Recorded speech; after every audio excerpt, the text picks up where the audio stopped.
আকিমিস সলাতা ওয়ালা তাকুনু কাল মুশরিকিন মিনাল মুশরিকিন, তোমরা নামাজ প্রতিষ্ঠিত করো আর খবরদার খবরদার তোমরা মুশরিকদের অন্তর্ভুক্ত হয়েও না।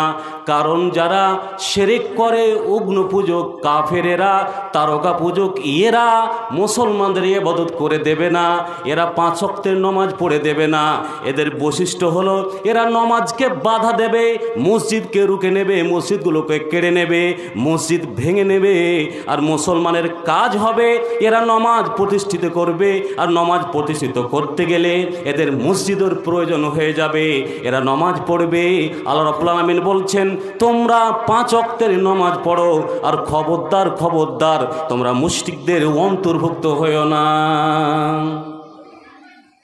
আচ্ছা বলেন, আমরা তো সবাই মুসলমান, তো সবাই যদি মুসলমান হলাম তাহলে 95% বেনামাজির দল থাকতে কি করে পারে? কি করে পারে? মসজিদের কমিটি, মাদ্রাসার সভাপতি, মসজিদের সভাপতি,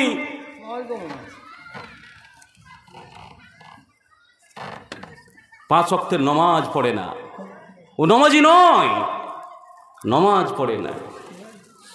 আচ্ছা বলেন, বুখারীর হাদিস, হযরত আলী থেকে বর্ণনা, আলী নবীকে এসে বলছেন, নবী বলছেন গাজওয়ায়ে খান্দাকে আল্লাহ রসুল আসরের নামাজ পড়তে পায়নি, দুরকম রওয়ায়াত রয়েছে বুখারীতে। তো আলী বলছেন আল্লাহ রসুল নামাজ তো হলো না।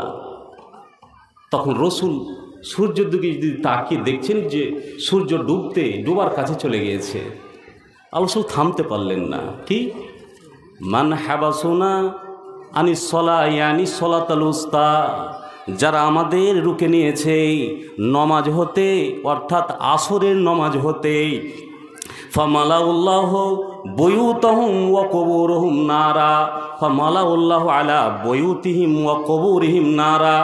এই মতো এবারত এসেছে, নবী থামতে পারলেন না, বদদুয়া দিয়ে দিলেন, রাব্বুল আলামিন যাদের জন্য আমরা আসরের নামাজ পড়তে পারি নাই, যাদের কারণে আমাদের নামাজ ছুটে গিয়েছে, তাদের কবরে এবং তাদের বাড়িতে তাদের তুমি কি করে দাও? আগুনে ভরে দাও, তারা যেন জাহান্নামের আগুনে ছারখার হয়ে যায়, তারা যেন জাহান্নামের আগুনে পুড়ে।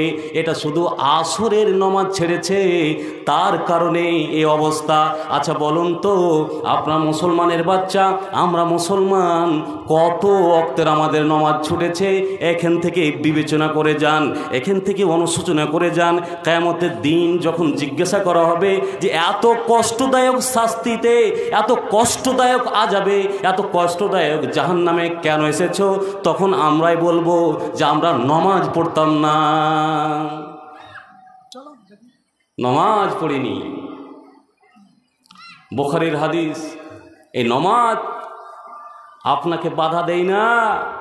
যেখানে অধ্যুষিত অমুসলিম ভাইরা রয়েছে, মুয়াজ্জিন 3 মিনিট আজান দিয়েছে, 3 মিনিটে অপরাধ, 2 লাখ টাকা জরিমানা।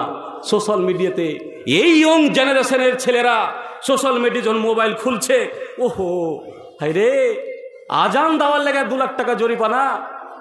তারা আজান দিতে পায় না জোরে, তারা নমাজ পড়তে পায় না। তার আগে গুজরাটে একজন মহিলা মা একটা বারান্দায়, নামাজের টাইম হয়েছে, নামাজ পড়তে লেগেছে, 3-4 জন চলেছে, এখানে নামাজ পড়ছে কেন?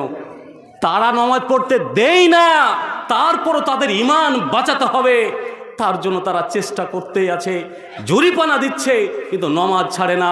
আর আমাদের কিছুই নেই, কোনো অসুবিধা নেই, আজান হচ্ছে, তারপরও আমরা বসে থেকে যাচ্ছি, অবস্থা পরিবর্তন হয় না,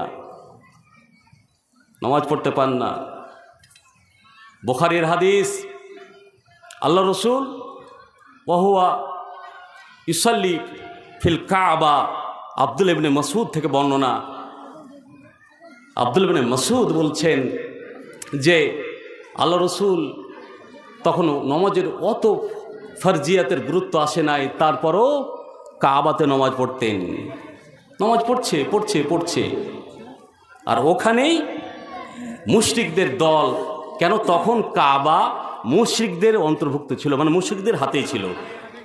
আমর বিন হিসাব, উতবা, শাইবা, উকবা, তারপরে খালিদ, এই 7 জনের অধীনে ওরা জামাতে বসে আছে আর হাসছে, মজা নিচ্ছে, আর আল্লাহ রসুল নামাজ পড়ছেন কাবার ভিতরে।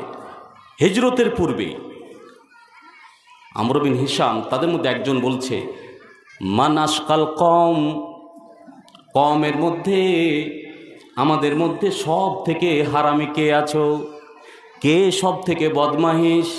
এই মাক্কাতেই, এই বাইতুল্লাহর পাশেই এখানে একটা উট জবাই করা হয়েছে, আর উট জবাই করে তার ভুঁড়ি লাড়িগুলো বাইরে পড়ে আছে। ওখান থেকে নিয়ে এসে এই যে মোহাম্মদ যখন সিজদাতে যাবে, মোহাম্মদ যখন নামাজ পড়তে যাবে, তখন মোহাম্মদের পিঠের উপরে চাপিয়ে দেবে। ওটাই হলো।